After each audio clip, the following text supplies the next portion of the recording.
morning, sir. Now we start with another topic. This is very important for 12th class and this is called connectives. Connectives का मतलब होता है जोड़ना. शादी होती है, दो का बंधन जोड़ते हैं, फिर वो एक जान हो जाते हैं. दो दिल एक जान. तो इसमें भी ऐसा ही होता है. दो वाक्य एक वाक्य बन जाता है. दो वाक्य किसमें बदल जाते हैं? एक वाक्य. अब उनको जोड़ने के लिए कुछ कनेक्टर्स होते हैं. जैसे आपने देखा होगा कि जो जोड़ने के लिए क्या करता है, बीच में कनेक्टर लगाता है. कनेक्टर से का तो दोनों जुड़ जाते हैं. तो ऐसे ही किन्हीं दो वाक्य या दो शब्दों को जोड़ने के लिए हमें किनका सहारा लेना पड़ता है? कनेक्टर. सबसे पहले मैं आपको बताना चाहूंगा, ये मैं यद्यपि 10वां नंबर यहाँ लिखना था पर यहाँ लिख दिया, पर कोई बात नहीं, इससे शुरुआत कर लेते हैं. हार्डली. ध्यान रखना, परीक्षा में अगर वो हार्डली शब्द का प्रयोग करने आवे, हार्डली, जाटली नहीं, हार्डली, हार्डली का प्रयोग करने का आवे, तो हार्डली के बाद आपको हेड लिखना है. क्या लिखना है? हेड. हेड लिखना है. फिर सब्जेक्ट आ जाएगा और वर्ब की कौन सी फॉर्म आएगी? फिर पहला वाक्य इसके साथ जुड़ जाएगा. दोनों वाक्य को जब जोड़ेंगे उन दोनों के बीच में इसका प्रयोग वेन का. अब यहाँ देखो एक एग्जांपल लिखा है, hardly had he scene.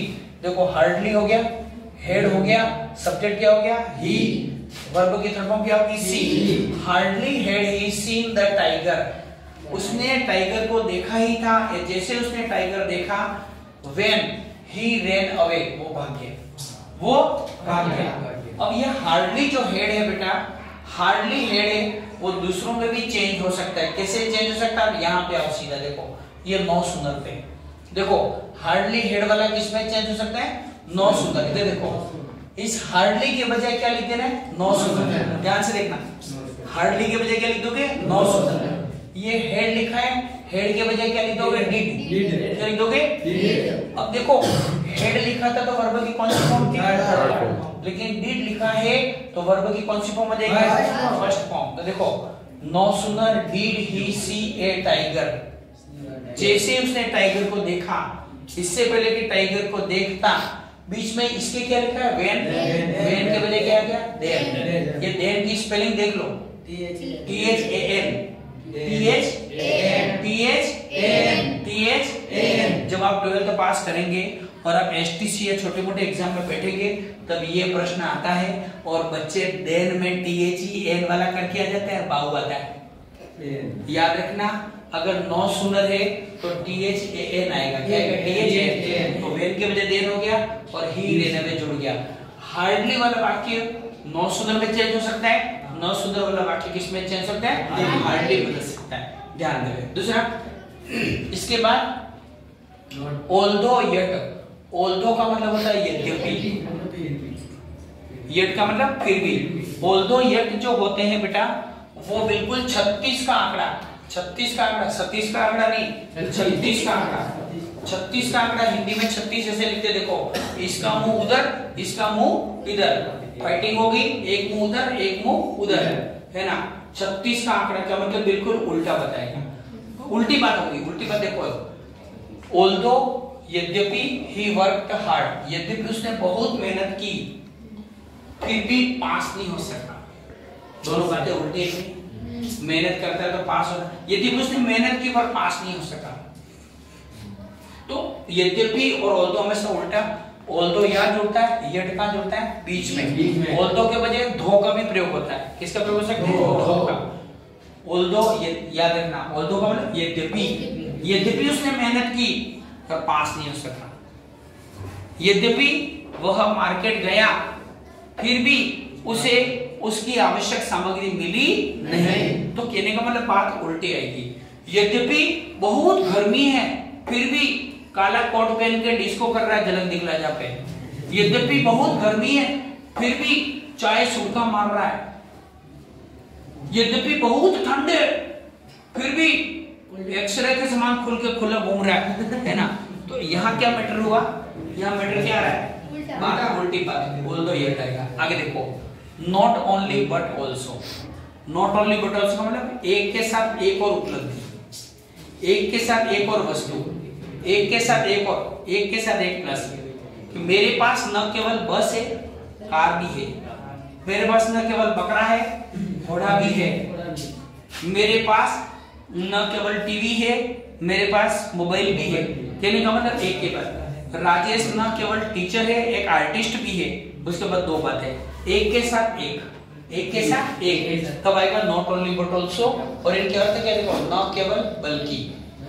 I have, मेरे पास है, नॉट ओनली ए कार, मेरे पास न केवल एक कार है बट ऑल्सो ए बाइक, एक बाइक भी है। समझ आ गया, not only but also. Either और, आइदर और का मतलब दो में से एक, दो में से एक। नॉट ओनली आल्सो में क्या बताया, नॉट ओनली बट ऑल्सो क्या बताया, एक के साथ एक। और आइदर और में दो में से एक, दो में से एक। या तो पढ़ो या सो जाओ, या तो पढ़ो या सो जाओ, दो में से एक काम करो। या तो खाओ या खाने दो, दो में से एक काम, दो में से एक काम, दो में से एक काम। तो आइदर और आएगा, या तो ये करो या ये करो। तो इधर देखो, आइदर रीड, या तो पढ़ो, और गो टू स्लीप, या जाके सो जाओ। आइदर आगे जुड़ गया, और का जुड़ गया बीच में। नाइदर और, नाइदर और नहीं, न तो ये न वो, कोई नहीं, न ये न वो। कि कभी कह रहा, कभी महोदय कविता सुना रहे कि कोई इस चिलमन से झाके, कोई उस चिलमन से जाके, चिलमन नहीं पर्दा, कोई इस चिलमन से जाके, कोई उस चिलमन से जाके, बार बार कह रहे। एक व्यक्ति खड़ा होके आग लगा दो इन चिलमनों में, न वो जाके न वो जाके, है ना। तो न का मतलब न तो ये न वो, कि ये वो न तो डॉक्टर है न कंपाउंडर है, केवल राजा बाबू के समान बन के घूम रहा है केवल, है ना। तो कुछ भी नहीं होना। देखो, neither, he is neither A hero, वो न तो हीरो है नॉर ए विलेन, न विलेन है। न तो वो हीरो है, न ही वो विलेन है, वो कॉमेडियन है, कोई और है। ठीक है, मेरे पास न बाइक है न बस है, मेरे पास न एप्पल है न चप्पल है ना। कहने का मतलब कुछ भी नहीं है। आगे बराबर, आगे इसके बाद है क्या हो गया, क्या पढ़ लिया हमने, नाइदर नॉर।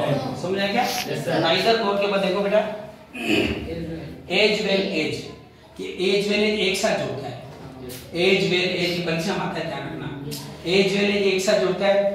दोनों वाक्य में जो दोनों अलग अलग हैं, उन दोनों के बीच में फिट करना है इसको, और बाद में समान बात को कितनी बार लिख देना, एक बार। देखो कि Ram as well as Shyam is friend, Ram और श्याम दोनों क्या है, मित्र है, दोनों मित्र हैं, दोनों क्या है, मित्र है। अच्छा, यहाँ पर जो वर्ब आएगी, वर्ब यहाँ पर ये है, ईज क्यों लगी, क्योंकि यहाँ राम एक वचन है।